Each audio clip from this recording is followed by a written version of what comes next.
महाजोताव खामानि मावबाय आरो महाजोत इउडिएफ जायफोर दल दङ बे दलफ्रा जेराव जेराव जों बिसायख'थियाव जोंनि बिजाथिफोरखौ थिसनगोन बे बिजाथिफोरनि बैफोर एलायन्स ग्रुपनि हान्जाफ्राबो जेराव जोंनि केन्डिडेट दं बिथांमोनहाबो खामानि मावफागोन बिथांमोननि रायजोफ्राबो मावगोन लिडारफ्राबो मावगोन आरो बिथांमोननि भटआ जोंनावहाय माने ट्रेन्सफार जागोन थिग बेबायदिनो जेराव जेराव बिपिएफ हान्जाया दङ जेराव जेराव बिपिएफ हान्जानि भटारफोर दङ बे भटारफोरखौ बे रायजोफोरखौ दलनि कर्मीफोरखौ जेरावहाय जोंनि महाजोतनि जायखिजाया हान्जायानो मोनसेया जाय गेलेगोन बिनि जानानै खामानि बिनि जानानै भटखौ होनो थाखाय रायजोफोरनि खाथियाव थांनानै प्रसादखौ सालायहैनो थाखाय जोंनिफ्राय बिथोन थांगोन आरो रायजोफोरखौ भट होनो थाखाय जों खावलायगोन आरो बेबायदि खौसे खामानि मावनायनि गेजेरजों जोंनि महाजोतनि जेखिनि हान्जाफोरनि माबाफोर दङ बिथांमोनखौ जोङो गोबांथार देरहा हरनो हागोन आरो सरकार बानायगोना खाथां आसामनि बिजेपिखौ आसामनि मोनफ्रोमबो जाथि जनगोष्ठीनि मानसिफ्रा दिनैहाय रिजेक्ट खालामबाय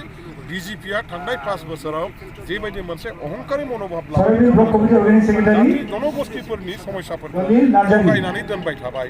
उन्नयननि नामाव बिथांमोनहा गावसिनि हान्जानि मानसिफोरनिल' खामानि मावबाय गुबुन हान्जानि मानसिफोरनि रायजोफोरनि जेबो मावाखिसै गावनि एलायन्स ग्रुप बिपिएफ बायदि हान्जाखौ जाय बिपिएफनि थाखाय बिजेपिया आसामाव सरकार बानायनो खाबु मोन्दोंमोन बेबायदि हान्जाखौ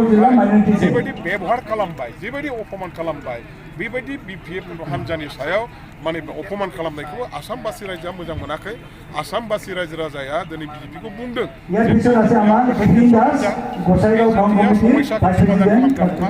बिजेपिया समयसाखौ बांसिनै बांहोग्रा मोनसे पार्टी आरो बेबायदि पार्टीखौ आसामबासि रायजोआ दिनै लुबैयाखै आसामनि इन्टारेस्टनि एगेन्स्टआव बे बिजेपि हान्जाया खामानि मावदों बेनि थाखायनो बिजेपिखौ फेजेननानै महाजोतनि सरकार लाबोनो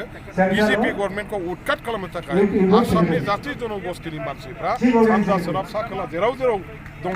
बेनिफ्राय बिजेपिखौ होखारहरनायनि थाखाय बयबो खामानि मावदों आरो देरहासारनाया बे खारनाव महाजोत बा माने गुबुन गुबुन अना बिजेपि हान्जाफोरनि थाखाय माने गोरलैसिन जाबाय आरो बेवहाय जोङो बिपिएफआ जेराव जेराव केन्डिडेट होगोन गासैबो देरहानानै फैगौ मन्त्रि सभायाव जोंनिफ्राय सरकाराव थाफानानै बिटिसिनि आइ आफानि रायजो राजानि जानानै खामानि मावनो जोङो खाबु मोनसिगोन जीवन सोरेन जोङो दासिमाव 12था समष्टियाव केन्डिडेट होनायनि बाथ्राखौ फोसावदों बे स्पष्ट जे गसाइगावनिफ्राय जागायनानै 28, 29, 30, 31 up to 20 ओमफ्राय बाक्सा उदालगुरियाव जेसेबां दा बेफोर समष्टियाव जोङो महाजोतजों थानानै गुबुन गुबुन हान्जानि सहाय सहযোगिता मोननायनि थाखाय बे 12था समष्टियावबो जोङो जोंनि हान्जानि बिजाथिफोरखौ गोरलैयैनो देरहानानै लाबोनो जों हाजोबगोन आरो देरहाजोबगोन जोङो जेराव बेखायनो जों बिजेपि इउपिपिएलनि सरकारखौ लानानै रायजो राजाफ्रा रावबो गोजोननाय गैया दुर्नीति मुक्त भ्रष्टाचार मुक्त परिबर्तननि स्लगान होनानै रायजोफोरखौ खनसे गोथां गोथिं थगायनानै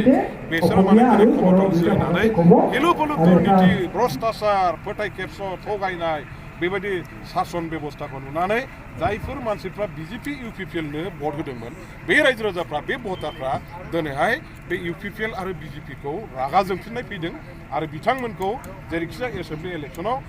फोथाय खेबस' खामानि मावनायनि थाखाय फिन साजा होना भटखौ होनो थाखाय जोंजों दा गोबाङानो सामिल जाबाय गथिखे इउपिपिएल आरो बिजेपिनि बाव जेबो प्रभाब गैला आरो बिसोर जेबो खालामनो हाला जों देरहाजोब्बाय केन्डिडेटआबो कंग्रेसनिबो इउडिएफनि दंमोन इउपिपिएलनिबो दंमोन बिसोर 39,000 भट मोनदों एआइडिएफआ बे समाव ओमफ्राय 32,000 भट मोनदों कंग्रेसआ दाथ' बिसोर गैला नालाय गतिके बे भटफ्रा जोङो प्लास जागोन जों एबाउट माने 80नि खम मोननाय एबार 80,000नि बारासो मोननो हागौ जोंनि धारना आरो रायजोफ्राबो जेराव थाङो बेयावनो बयबो माने बिपिएफखौनो नांगौ बिपिएफनो भट होगोन जों होननानै बुंगासिनो अनेक जायगायाव जों मिटिं खालामबाय गोरलैब्लाबो गिदिर मिटिं खालामाखैब्लाबो गामि गामि हाबनानै मिटिं खालामबाय गामिनि मानसिफ्रा जथेस्थ' जोंनि सायाव बिसास दङ आरो जोंनोनो भट होगोन होननानै